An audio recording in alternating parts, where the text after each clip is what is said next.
Today, I figure I'd give you guys a ranking of the Mission Impossible films.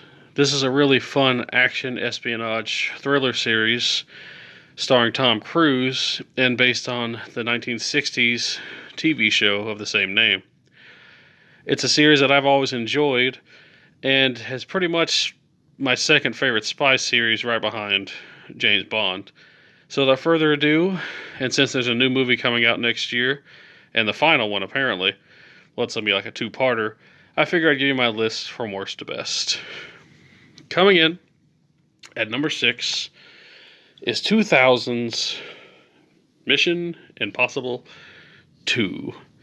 This is not a bad movie. It's just kind of dumb. The first film was kind of like a spy espionage thriller with great suspense, and this one is a John Woo directed action film. If that's what you're looking for, over the top action, you might get something out of this movie. But if it's not what you're looking for, I probably wouldn't recommend it unless you just love Tom Cruise and want to see all of his movies. Not a bad film, but definitely the weakest entry into the franchise. Coming in at number 5 is 2015's Mission Impossible Rogue Nation. This is not a bad movie either, and I actually rather enjoy this one, but it did feel a little bit kind of like a filler movie. Whereas 4 was more or less the revamping of the franchise, 5 felt like the series was kind of just, here's another entry, here's another Mission Impossible. It didn't really feel like it was a milestone movie like the 4th one. It didn't feel as well directed as some of the earlier ones. It is a good movie and does have some good stunts in it, but just a little bit forgettable in the grand scheme of the franchise. Coming in at number 4 is Mission Impossible 3. This one actually is pretty badass. This is J.J. Abrams' first movie. He would later go on to direct Star Wars: The Force Awakens and the new Star Trek films. Well, the first two anyway. 2006's Mission Impossible 3 marked the 10-year anniversary of the film franchise and shows Tom Cruise going up against Philip Seymour Hoffman, who is, well, he's a bad guy that wants to get his hand on something called the rabbit's foot, which you actually never learn what it is in the movie, but it's essentially a nuclear device, or at least it's implied that it is. This one's fun and balls to the wall and action-packed, but it's not quite as good as far as an espionage film goes as the first film. But it's a much better action film than the second film because it's not so over the top and crazy like that movie. A very enjoyable entry and a great first movie for J.J. Abrams, and one that I very much enjoy. Coming in at number 3 is Mission Impossible Fallout. This film is really awesome. There's lots of action in it, and it stars Henry Cavill this time as I guess you would say, a rival agent who's possibly working for someone else. That's all I'm going to say. It's a very enjoyable film, and it has lots of action. Released in 2018, this was the 6th entry into the franchise, and I believe up to this point, the most financially successful.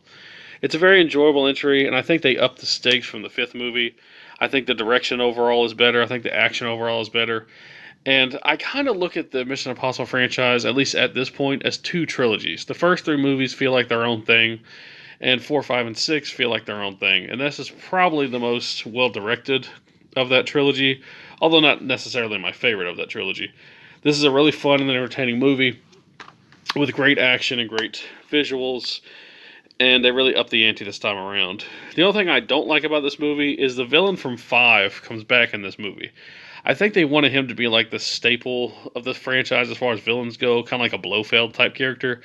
But he does next to nothing in this film, is mostly just captured the whole time. And at the end of the film, spoiler alert, he just gets captured again. But apart from that, an enjoyable and fun entry into the franchise.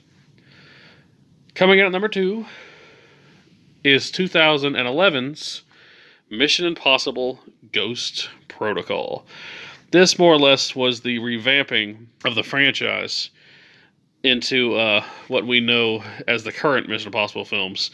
Whereas the first 3, like I mentioned already, feel like their own thing, this one kind of like relaunched it for the modern age. Kind of making the series more contemporary, making the gadgets more advanced. And they don't really reference events of the first three movies, apart from certain characters showing up like Ving Rhames, Simon Pegg, of course. There's just as much tying this film to the other ones. It is a very entertaining film, and it has lots of great stunts, and a really impressive scene where Tom Cruise climbs the tallest building in the world, which you can see right here. A fun and enjoyable entry, nonetheless, and more or less rebooted the franchise for a more modern age. The best of the, what I would call, new trilogy of Mission Impossible films, and one that I really love. But none of them can beat my number one film on this list, 1996's Brian De Palma directed Mission Impossible. I love this movie. This film is great. It is probably one of my favorite spy films. It has Jon Voight. It stars Tom Cruise as well as Emilio Estevez. And what happens in this film is Tom Cruise's team is killed off, and he has to more or less start a new team in order to find who betrayed his old team while on the run from his own organization. It's really a badass spy thriller. It even has Jean Reno in it, a jack-of-all-trades kind of character, and technically a villain in the movie. Spoiler alert, but this movie came out, going on 30 years ago, so that's your fault. It's loaded with great action, great visuals. There are a few dated effects, like this helicopter sequence at the end of the movie, but for the most part, everything holds up well, and this has the actual best thrills of the whole franchise. It's not the heaviest on the action, but it is the heaviest on the espionage, and that's why I just love it so much. The only thing that about the movie I say is not too good is, like I said, a few of the effects are a bit dated, but other than that, the movie's pretty much timeless. Hell, it's even one of the most interesting spy movies out there because Tom Cruise's character never fires a bullet in this entire movie. He has guns, but he never shoots. And none of the other sequels can say that. That is just such an amazing thing that you don't even think about till after the movie's over. It's like, dang, he didn't even shoot anybody in that movie, despite being a secret agent. It's a great film through and through. Probably my favorite Brian De Palma film, honestly. I think I like it even more than Scarface. I love Mission Impossible 1, and I think it's truly an underrated classic. And quite possibly my favorite Tom Cruise movie. Well, that's my list. Thank you all for watching. I'm looking forward to Mission Impossible Dead Reckoning Part 1 and 2.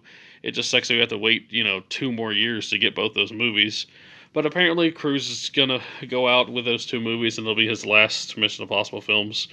So I am looking forward to them. All in all, a great franchise, and hopefully it'll end in spectacular fashion. Tom Cruise is just, he's one of a kind. Thank you all for watching, and peace out.